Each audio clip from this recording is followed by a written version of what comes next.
Can you be good without God? Let's find out.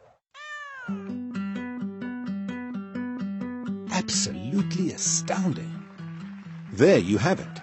Undeniable proof that you can be good without believing in God. But wait, the question isn't, can you be good without believing in God? The question is, can you be good without God? See, here's the problem. If there is no God, what basis remains for objective good or bad, right or wrong? If God does not exist, objective moral values do not exist. And here's why. Without some objective reference point, we have no way of saying that something is really up or down. God's nature provides an objective reference point for moral values. It's the standard against which all actions and decisions are measured. But if there's no God, there's no objective reference point. All we're left with is one person's viewpoint, which is no more valid than anyone else's viewpoint. This kind of morality is subjective, not objective. It's like a preference for strawberry ice cream. The preference is in the subject, not the object. So it doesn't apply to other people. In the same way, subjective morality applies only to the subject. It's not valid or binding for anyone else. So, in a world without God, there can be no evil and no good, nothing but blind, pitiless indifference. God has expressed his moral nature to us as commands. These provide the basis for moral duties. For example, God's essential attribute of love is expressed in his command to love your neighbor as yourself.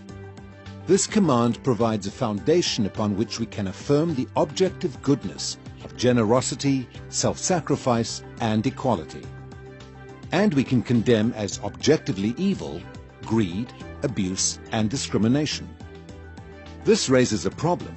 Is something good just because God wills it, or does God will something because it is good? The answer is neither one. Rather, God wills something because he is good.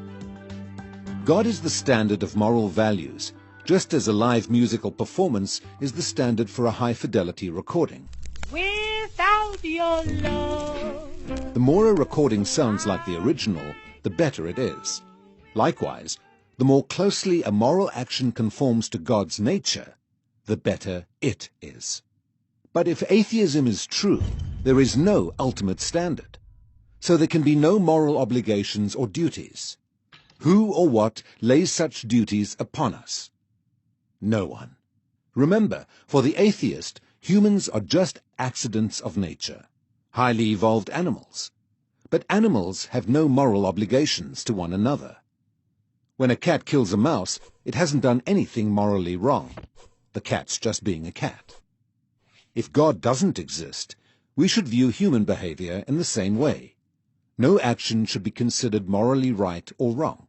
But the problem is, good and bad, right and wrong, do exist. Just as our sense experience convinces us that the physical world is objectively real, our moral experience convinces us that moral values are objectively real. Every time you say, "Hey, that's not fair, that's wrong, that's an injustice," you affirm your belief in the existence of objective morals. We're well aware that child abuse, racial discrimination, and terrorism are wrong for everybody, always. Is this just a personal preference or opinion? No. The man who says that it is morally acceptable to rape little children is just as mistaken as the man who says 2 + 2 = 5. What all this amounts to, then, is a moral argument for the existence of God. If God does not exist, objective moral values and duties do not exist. But objective moral values and duties do exist. Therefore, God exists. Atheism fails to provide a foundation for the moral reality every one of us experiences every day. In fact, the existence of objective morality points us directly to the existence of God.